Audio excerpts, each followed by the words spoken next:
Nagpahinga nga muna ako saglit sa paglilinis sa kabilang bahay at dito muna ako sa CR ng apartment namin maglilinis dahil kita mo naman naninilaw-nilaw na nga ito. So kailangan ko nga pala itong malinisan para naman pag bumalik ako sa kabilang bahay kahit pa paano maayos na nga dito sa aming apartment. So anyway, ayan na nga at gumamit lang ako dito ng Otama na bathroom cleaner para dito sa toilet pati na rin sa sink namin. Meron akong separate na brush na ginagamit para sa toilet seat cover, another separate brush para naman sa loob ng toilet at saka isa pang multi-purpose na brush pang kuskus sa walls, sa tiles at kung saan-saan pa. Lately nga pala, ang madalas na receive kong comment sa mga post ko, asan na yung part 12? Part 12, post mo na, upload mo na, nag-aantay ako, araw-araw ko nag-check ng profile mo, i-post mo na nga yung part 12.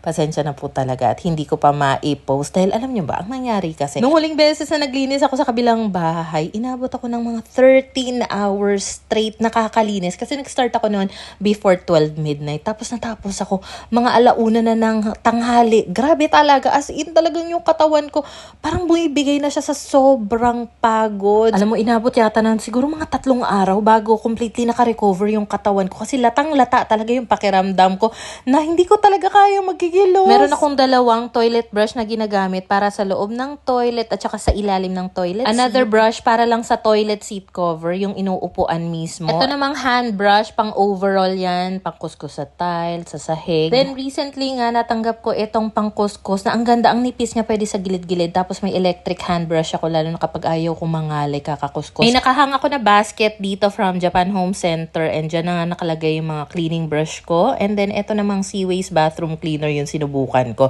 So kanina, ang ginamit ko sa toilet, pati na rin sa sink is Otama. And then ito naman Seaways. So ayan nga, for the spray talaga ako dito kasi ang nakalagay dito ay no damage to the glaze and porcelain surface. Tapos dito pa sa mismong bottle nakalagay na pwede siya sa basin, ceramic tile, bathtub, shower room, mirror, toilet basin. So for the talaga ako dyan, spray and wala talaga akong iniisip na siya matapang kasi nga ang bango niya, napaka mild ng amoy niya kumpara sa Otama. Ito mabango. Ito nga pala lagay ng bar soap, yung isa ditong orange, yan ay oilatum para sa panganay kung sensitive ang balat, then yung isa naman safeguard. And guys, huwag niyo akong tularan ha, kapag kayo ay maglilinis ng banyo, dapat well ventilated. Kung may bintana yan, buksan nyo. Kung may pintuan, buksan nyo. Kung meron niyang exhaust fan, buksan nyo. Magsuot kayo ng face mask, magsuot kayo ng gloves. Wala kasi akong face mask. Wala rin akong gloves dito. Nandun sa kabilang bahay. So sabi ko nga, ay, bakit ko ba dinala doon? Wala tuloy ako magamit dito. Usually kasi, ang ginagamit ko talagang panlinis dito sa CR, lalo na sa pader, sa tiles, ay tubig na may liquid detergent or powder detergent. Then lalagyan ko lang ng color safe.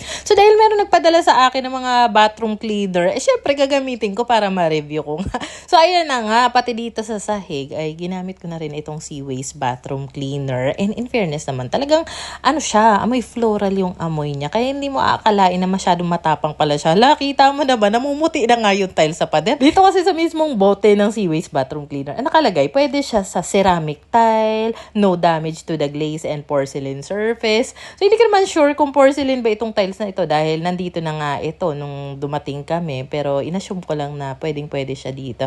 So dito naman sa aming floor, alam mo, may nag-comment one time, sabi, ang pangit ng sahig daw namin dito sa CR dahil ang dumi daw tignan. Pero sa actual, maganda siya talaga. Siguro pangit lang yung lighting. Well anyway, pinagbabalik ko na nga dito yung aming mga kinemberlo. Marami kami mga toilet essentials dahil lahat naman yan talaga namang nagagamit namin ng husto. Lahat yan may laman. Dito naman sa gilid ng aming bathroom sink nakalagay itong aming toothbrush holder. So doon ko nga pala ito sa kusina nilinisan. Tapos ayun, for the punas lang ako dito ng tissue. So ayan na nga, nilagay ko na yung toothbrush namin ni Napinggoy at ang mga bata.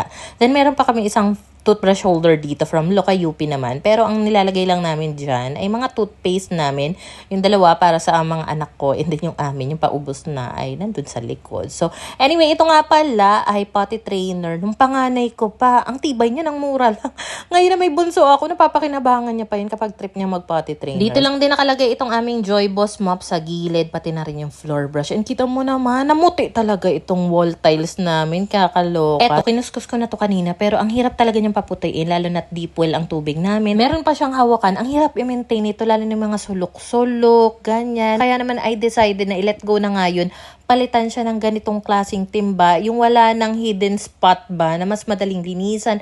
Puti pa rin, para kitang-kita kapag madumi na. And ayan, nabebend siya pero mukha namang matibay. So napakamura lang din ito. And maisingit ko lang lahat ng mga gamit na nakita nyo dito sa video na to. Yung mga link niya nasa comment section, pati na rin sa showcase ko. And baka may magalit na naman, naglilinis ka lang, nagpo-promote ka lang. Eh bakit ba? Alam mo kapag nanay ka, dapat talaga marami kang discarding alam para kumita. Eh kung ito yung gusto kong ginagawa, naglilinis, at the same time gusto ko rin namang kumita, eh wala namang masama doon. Tinanggal ko na nga rin pala itong sabitan ng blower ko dahil natanggal na nga yung pinaka-glue niya. Hahanap siguro ako ng magandang pangdikit doon para maisabit ko nga dyan yung aming hair dryer. Dahil malinis na yung mirror, pati na rin yung shelf niyan, ayan, at pinagbabalik ko lang din yung laman. The next naman, pupunasan ko lang ng very very quick itong pinaka-gustong gusto ko talagang bathroom cabinet. Alam mo, nung una ko tong nilagay dito kasi metal yan. Ang dami talagang kontra na bakit dyan mo nilagay yan, kakalawangin yan.